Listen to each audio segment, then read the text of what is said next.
Click করুন অ্যাপের bell আইকনে আর সাবস্ক্রাইব করুন এবিপি আনন্দ।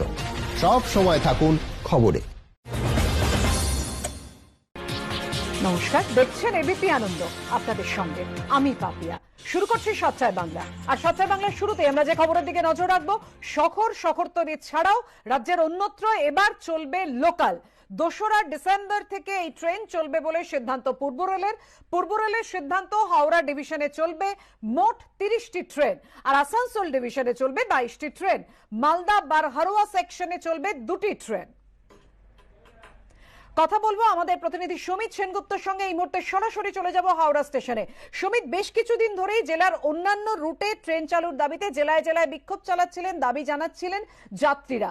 এবার এই খবরে অর্থাৎ পূর্ব রেলের এই সিদ্ধান্তে ঠিক কি প্রতিক্রিয়া যাত্রীদের?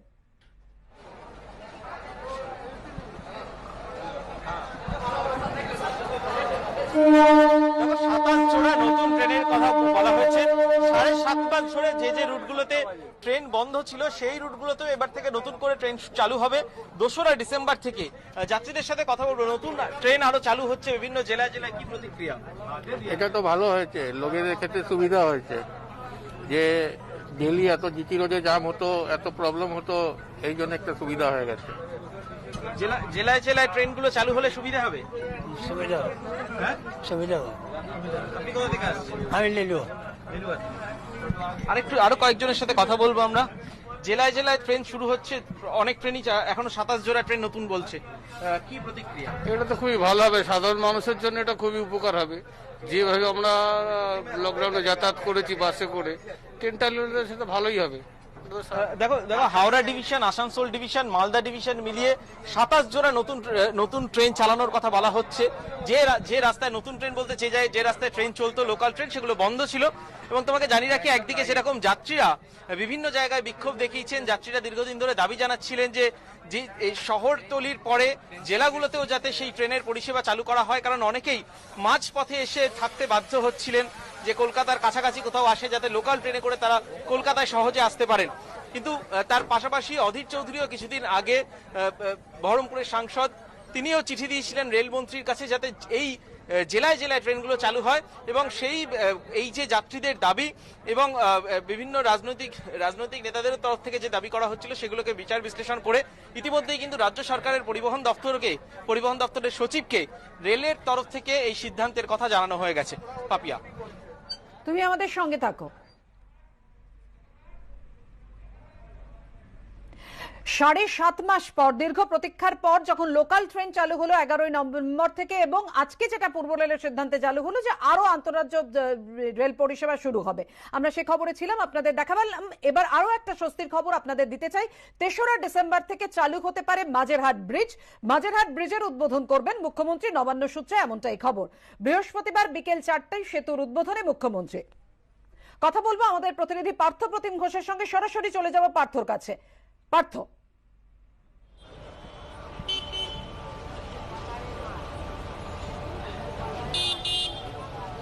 দেখো এখনো পর্যন্ত যেটা ঠিক রয়েছে এবং নবান্ন সূত্রে এটি খবর যে এই যে মাঝেরহাট ব্রিজ 2018 সালের 4 সেপ্টেম্বর হুড়মুড়িয়ে ভেঙে পড়েছিল এবং বিপর্যস্ত হয়ে গিয়েছিল গোটা ট্রাফিক ব্যবস্থা এই যে জায়গা দক্ষিণ কলকাতার বাসিন্দাদের কাছে, এবং সেই ব্রিজের কাজ ইতিমধ্যে শেষ হয়ে গিয়েছে। একেবারে নতুন ব্রিজ, রাত্রেবেলা এই মুহূর্তে তুমি দেখতে পাচ্ছ এই যে ব্রিজ, তার দৈর্ঘ্য কিন্তু 800 মিটার, এবং কলকাতায় প্রথম এটি যে ব্রিজ, যেটি হচ্ছে কেবল স্টেট ব্রিজ, অর্থাৎ রেল লাইনের ওপর থেকে এই ব্রিজ গিয়েছে যেহেতু, এবং মাঝের যে অংশটা ভেঙে পড়েছিল 2018 সালের 4 সেপ্টেম্বর সে বিকেল বেলা, সেই জায়গায় বিশেষ কেবল আনা হয়েছে বিদেশ থেকে এবং 84টি বিশেষ কেবল লাগানো রয়েছে, এবং এটি কলকাতায় প্রথম কেবল স্টেট ব্রিজ, যেটি দ্বিতীয় হুগলি সেতুর ধাঁচে এই মাঝেরহাট ব্রিজ তৈরি হয়েছে। এবং এই মাঝেরহাট ব্রিজ উদ্বোধন নিয়ে একটা টানাপোড়েন চলছিল, রেলের একটা ছাড়পত্র প্রয়োজন ছিল, এবং তুমি জানো কয়েকদিন আগে যে বিজেপি একটা একটা বিক্ষোভ দেখায়। এবং গতকালকেও কিন্তু এই যে মাঝেরহাট ব্রিজের যে ছাড়পত্র প্রসঙ্গ ছিল রেলের তরফ থেকে, সেই ছাড়পত্র চলে আসার পরে মন্ত্রী অরূপ বিশ্বাস যে বিষয়টা আজকে জানান যে আগামী সপ্তাহেই মাঝেরহাট ব্রিজের উদ্বোধন, এবং যে বিষয়টা জানা যাচ্ছে নবান্ন সূত্রে যে আগামী বৃহস্পতিবার দিনকে মুখ্যমন্ত্রী মমতা বন্দ্যোপাধ্যায় এই নতুন নয়া রূপে মাঝেরহাট ব্রিজের উদ্বোধন করবেন বিকেল 4টের সময়। এবং নয়া রূপ যেটি বলছেন যে কারণ হচ্ছে আগে যে মাঝেরহাট ব্রিজ ছিল সেটি কিন্তু একটি লেন ছিল যেখান থেকে দুদিকে গাড়ি চলাচল করত, এখন কিন্তু 4টি লেনের এই মাঝেরহাট ব্রিজ, যার ফলে মূলত এই জায়গায় যান চলাচল অত্যন্ত ভালোভাবে হবে তেমনটাই কিন্তু ট্রাফিক পুলিশের কর্মীরা মনে করছেন। এবং বিস্তীর্ণ এলাকার বাসিন্দা যারা রয়েছেন দক্ষিণ কলকাতা তাদের কিন্তু একটা অনেকটাই সুবিধা হবে এই ব্রিজ চালু হয়ে গেলে। পাপিয়া, ধন্যবাদ পার্থ। সুমিত, তোমাকেও ধন্যবাদ। পরের খবরে আসবো।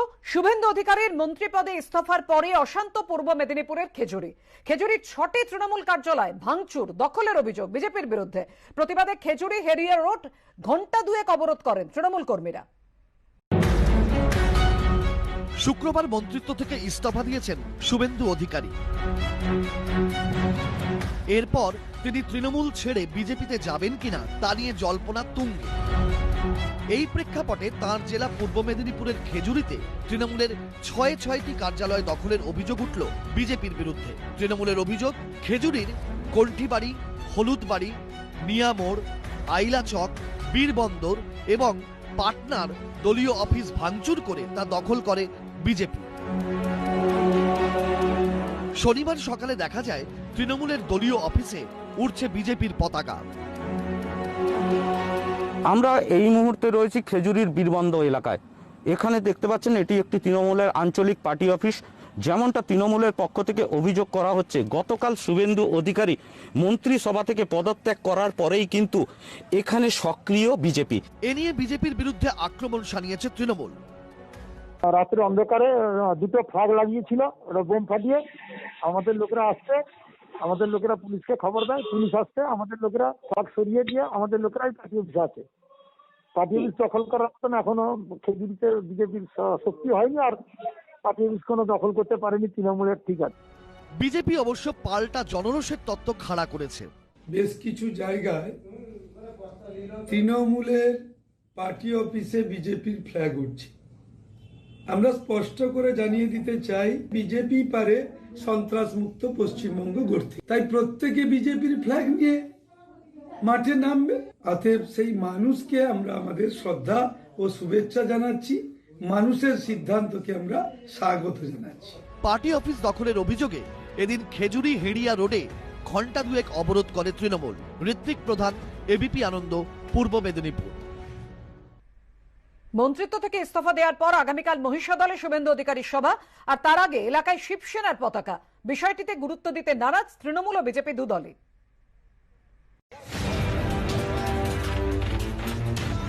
শুক্রবার মন্ত্রিত্ব ছেড়ে রাজ্য সরকারের সঙ্গে সম্পর্ক ছিন্ন করেছেন শুভেন্দু অধিকারী। পরের দিনই হুগলিতে শুভেন্দু অধিকারী সমর্থনে দেয়া পোস্টার পোড়ালো তৃণমূল।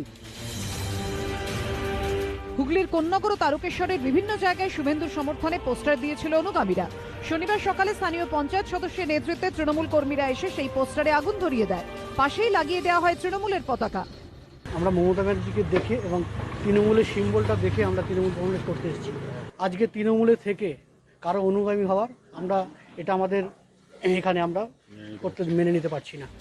এদিকে তৃণমূলের পঞ্চায়েত সদস্য যখন শুভেন্দুর সমর্থনে পোস্টার পোড়াচ্ছেন, তখন জেলা তৃণমূলের মুখপাত্র মেনে নিয়েছেন শুভেন্দু তৃণমূল ছাড়লে দলের ক্ষতি হবে। তৃণমূল কংগ্রেসের যে সমস্ত জনপ্রিয় মুখ আছে তার মধ্যে শুভেন্দু অধিকারী একটা। এই মুহূর্তে বিধানসভার ভোট আসছে, এই সময় যদি তৃণমূল ছেড়ে দেয় শুভেন্দু, সেটা তৃণমূলের পক্ষে নিশ্চয়ই ক্ষতিকর। শুভেন্দু অধিকারীরও অনুগামী তৃণমূলের মধ্যে আছে, সে বিষয়ে তো কোনো সন্দেহ নেই। এবং দাদার অনুগামী সেখানে আগুন ধরেছে, আপনার যদি কানাইপুর এলাকাতে কি বলবেন? বিভিন্ন রাজনৈতিক দল ঘোলা জলে মাছ ধরতে নেমেছে, তারা কে কোথায় কি করছে সেটা এখানে বসে না মন্তব্য করে একটু জেনে বলা মনে হয় ভালো। শুভেন্দুকে নিয়ে তৃণমূলের অন্দরেই টানাপোড়েনকে হাতিয়ার করতে ছাড়েনি বিজেপি। ওনাদের নেতা সৌগতবাবু নিজেই তো বলছেন যে শুভেন্দুবাবু এখনো দলে আছেন, তিনি দল ত্যাগ করেননি, দলের সদস্যপদ ত্যাগ করেননি।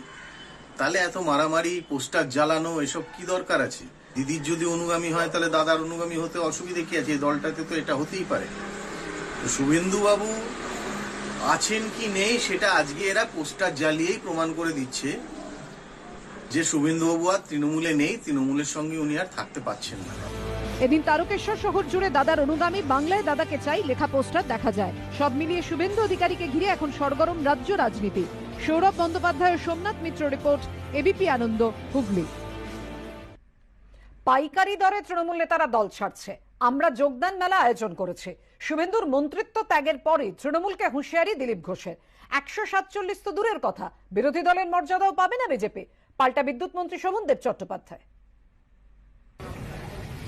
আগে তো খুচরো রেটে হচ্ছিল, এখন পাইকারি রেটে শুরু হয়েছে। রোজ কতজন নেতা ছাড়ছেন আর পালিয়ে যাচ্ছেন সেটা দিদিমণিও হিসাব বুঝতে পারছেন। আমরা যোগদান মেলা করছি।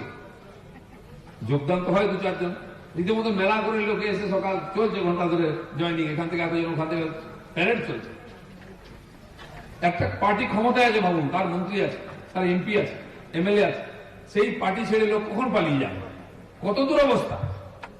লোক জানে পার্টিটা টিকবে না, ভেঙে যেতে পারে। ওনারা ঠিক একই কাজ করেছিলেন যখন ক্ষমতা এলেন, পুলিশের ডান্ডা দিয়ে, কেস দিয়ে বিভিন্ন পার্টির লোকদের জয়েন করেছেন। সিপিএম এর পুরো পৌরসভা চলে এসেছিল, এমএলএ চলে এসেছিল, মন্ত্রী চলে এসেছিল। আর আজ সেই পার্টি ক্ষমতায় থাকতে থাকতে লোক ছেড়ে চলে যাচ্ছে। পালাতে পারলে মাসি এর অবস্থা। বাড়িতে আঙুল লাগলে যেমন হয়, অন্তত 10-12 জন এমএলএ জয়েন করেছেন, কাল কয়েকদিন করেছেন। বাকিরা জ্যোতিষের কাছে গেছেন, তিথি দেখছেন কোন দিনটা ভালো, সেদিন বিজেপি জয়েন করবেন। ভালো কাজ না করে চমকদারি পলিটিক্স করে আর যাই হোক, বাংলার বুকে রাজনীতি করা যাবে না, বাংলার মানুষের সমর্থন পাওয়া যাবে না। ওরা বলছে তো ক্ষমতায় আসবে পশ্চিম বাংলায় 40 জন সদস্য না হলে বিরোধী দলের স্বীকৃতি পাওয়া যায় না। 147 তো দূরের কথা, বিরোধী দলের মর্যাদা পর্যন্ত পাবে না বিজেপি। আমরা আপনাদের এই মুহূর্তে দেখাবো পুনে সিরাম ইনস্টিটিউটের সিইও কি বলছেন। So it'll come out in that level. Thank you. The next question is from Sudipta from Pune Mirror. What is the nature of discussion Serum is currently having with the government? Were there any curiosity about from the Prime Minister, or I think it is a repeat question, but what is the nature of discussion that Serum is having currently with the government at this point of time? As I mentioned earlier, we're talking about how to distribute it, where to distribute it with the government, and also, we've indicated a price which is affordable to everybody and accessible to everybody. So at the moment, till we get the emergency use licensure, we probably won't be able to comment on how many doses will go where. So as I said, we have to wait for a few weeks for that to happen. But I think everybody is aware that the Ministry of Health wants 300 to 400 million doses by July 2021. So we're trying to get to that target.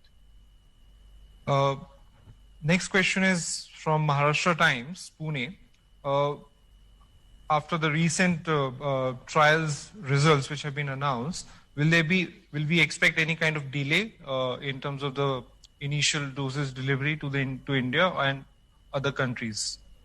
No, I don't suspect any delay in the sense that, the stockpiling and manufacturing is continuing irrespective. So even if the approval comes maybe 2 weeks later or something like that, at the end point, it shouldn't make a lot of difference to the delivery and the quantum of doses that we'll be able to distribute to the public.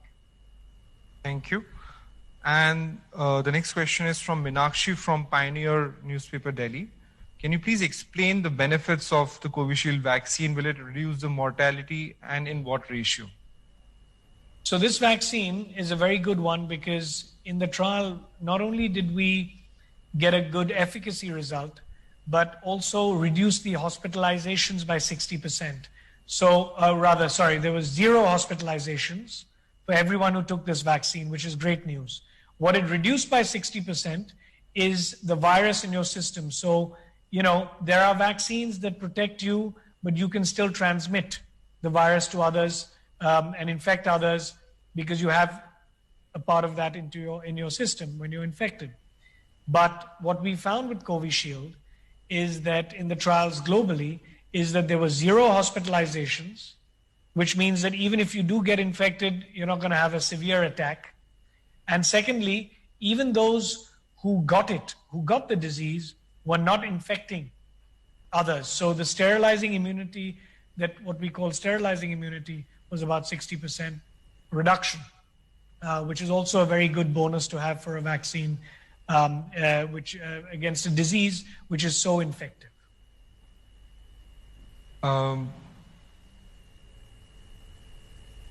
Just a second. I think that's all we have. Great. That's all we have for today, I guess, in terms of the questions. Thank you so much once again. If you would like to make any closing statement. No, I thank you all. And, I think I'll just end by saying that in a world today where everyone is questioning vaccines and vaccine hesitancy, we should collaborate together, and the media, manufacturers, government of India, and everybody to send the right messaging out and not spread any panic or negative news unnecessarily without getting down to the facts.